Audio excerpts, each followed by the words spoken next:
we do not allow ourselves to fall into cronyism and, the kind of thinking that, we're going to control things and keep our group small so that we can control it just here with our little group. There are people out there that actually think that, and they don't realize that the real strength of the government lies in having a lot of people agreed on certain and invaluable points, such as the right to privacy. If we come together and say our right to privacy is important, and we're not going to let Big Brother just come in here and surveil us down to what kind of bathroom tissue we prefer, then we are standing together in our mutual self-interest.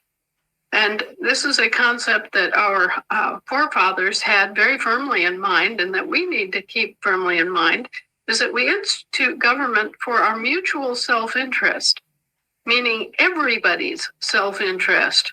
We do not create a government to protect just a few people. We create a government to protect all of us. And so keeping that foremost in our minds as we go forward is that this is the protection, this is the means by which we, all of us, are protected, and we enforce our will and our values.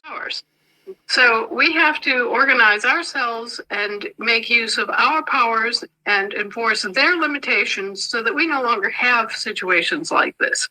Part of that is getting our drill assemblies up and functioning and having our own courts reliably in session so that we don't have to deal with their courts. This is the upshot.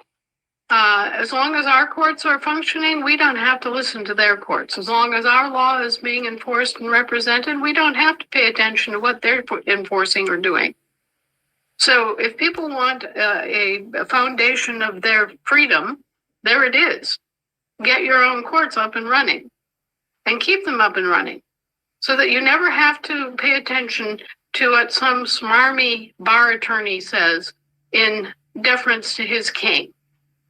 If you don't want the king lording it over you as a subject, if our forefathers' suffering means anything to you, if freedom means anything to you, if you don't want to be accorded the status of a British subject and be in bondage to the king from the time you're a baby until you die, then it's time to stand up and re-inhabit and repopulate your own government and tell their government what their contract requires.